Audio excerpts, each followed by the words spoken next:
Hi everyone, I'm Max, and I lead the various teams who design systems and core game mechanics within VALORANT. As we head into Act 3 of Season 2026, I wanted to take a minute to check in on a few areas of the game that we know you all care about very much. We've seen a lot of healthy conversation from the community about things like the state of the meta, our ranked and MMR systems, player behavior systems, and our approach to limited time modes. So I want to jump into some of that now before I hand it over to Armand, Dan, and Tiffy to chat about modes and live balance. First things first, the competitive experience. Our goal is straightforward. Your rank should be a clear reflection of your skill, and the journey to get there should feel fair.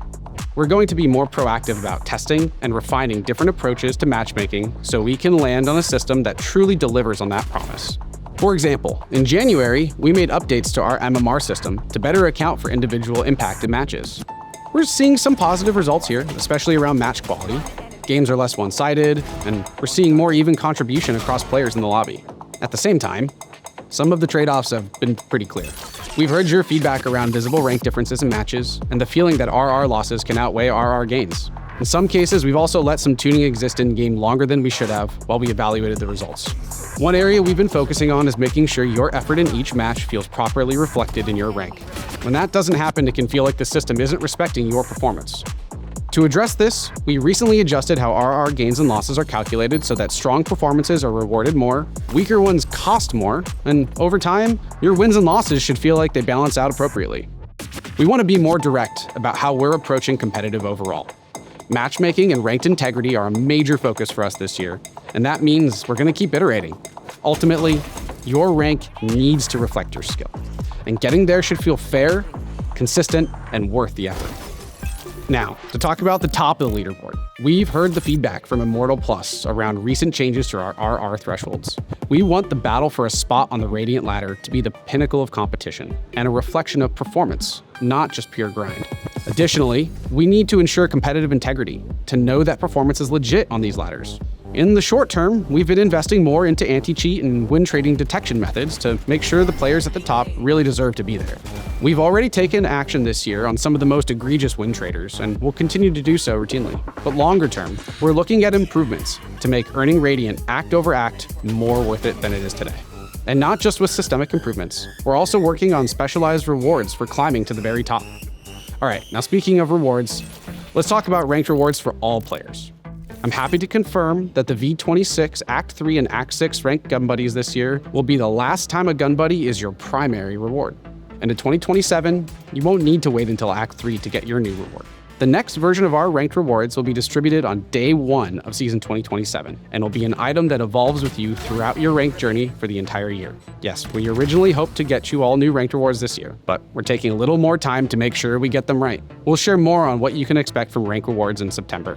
We want you to feel recognized for your dedication and growth every single act you play. So there's a lot more we're bringing to the ranked experience that you'll see in-game closer to champs. Competitive queue is the reason the vast majority of you play VALORANT. So we're investing heavily to make every aspect of our in-game systems paint a more complete picture of your ranked journey while giving you the tools you need to improve and flex your mastery. Now, I'm going to hand things over to Armand to talk about our plans for modes.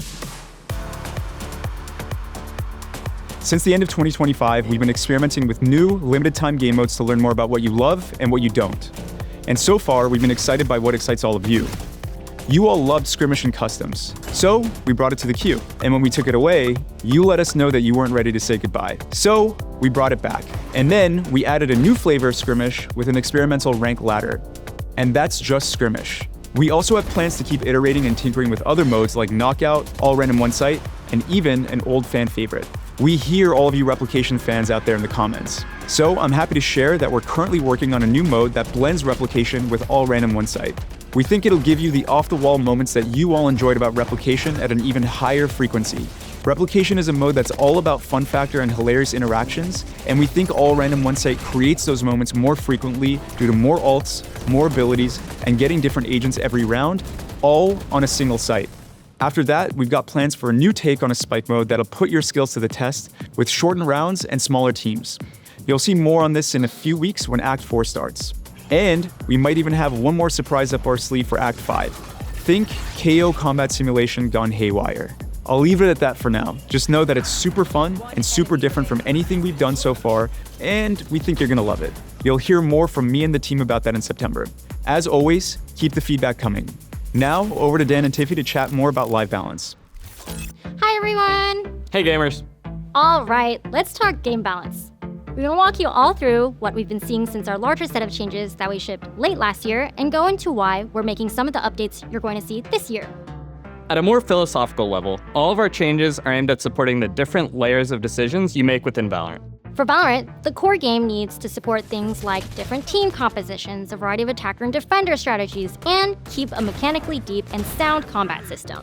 So, when we make a change to an agent, map, or weapon, it's usually because one of those layers of decisions is no longer impactful, interesting to engage with, or relevant. Toward the end of last year, we rebalanced a huge chunk of the roster to keep in-the-moment combat decisions easier to process and highlight the importance of gunplay. And while we're largely happy with where we've landed there directionally, that said, we do think those updates affected round-over-round strategy and team play iteration a little bit more than we would have liked for the long term. Moving cooldowns above 40 seconds has allowed us to get cleaner fights later in the round, so that in clutch moments you have fewer variables to account for. But at 60 seconds, this change hasn't allowed as much room for teams to adapt their strategies each round. So with patch 13.0, we'll be tuning down the increased cooldown on signature abilities for initiators a little bit, from 60 to 50 seconds. And on the weapons front, we're currently looking to ship some buffs for the Bandit in 13.0. These are intended to make it a little bit more of a viable option outside of pistol rounds, similar to the Sheriff. Now, onto specific agents. To start the year, we targeted a few that were pushing things a little bit out of our boundaries. Yoru was doing too much on his own, especially with how quickly he could rotate, which made Sentinels like Vito less appealing. And Clove, they were crowding out the controller space, particularly in ranked, having too much impact on spike sites after death. And Whaley was getting away with a little bit too much for her team, with minimal planning, commitment, or risk to herself. We've pulled them back in recent patches, and they're in healthier spots. We're also seeing better pick diversity overall, and we think keeping agents unique is key to sustaining long-term diversity. Which brings us to Neon. At the time of filming, many of the changes that Dan and Tiffy talk about in this section were originally scheduled to come out a little over a month from now with patch 13.0. We wanted to take some extra time to test these changes because we believe Neon, shotguns, and weaker Sentinels are all wrapped up into one problem space, and also to make sure that any of our changes maintain Neon's ability to zip across the ground at lightning speed. But honestly, we've been feeling the shotgun-wielding Neons in our own games, and we're hearing it loud and clear from all of you. So, we're bringing you these changes today, even if they're a little rougher around the edges. To correct the information shared in the video, you might notice some subtle vocal overdubs and visual cues. We apologize for the inconvenience. We've seen a lot of talk and discussion about Neon lately, and while we agree Neon can be hard to deal with and frustrating at times, we also know that not everyone in the game is able to lock in with her and turn into Danby. We think Neon's role in breaking timings and creating pressure is correct, but right now, her movement and evasiveness push too far in our combat space.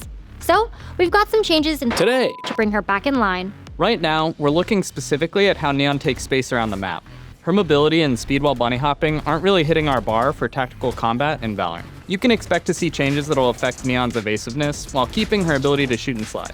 We're mostly just looking to add some additional counterplay for Neon's opponents. In addition to this, we're also shipping some changes to shotguns Today, that target their effectiveness while moving and jumping. So you'll have to work a little harder to pull off those kinds of kills versus playing with them defensively and hunkering down.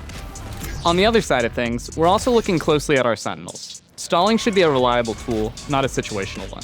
Sentinels should be a clear answer to fast and explosive team compositions. Stalling abilities have an important purpose in the game.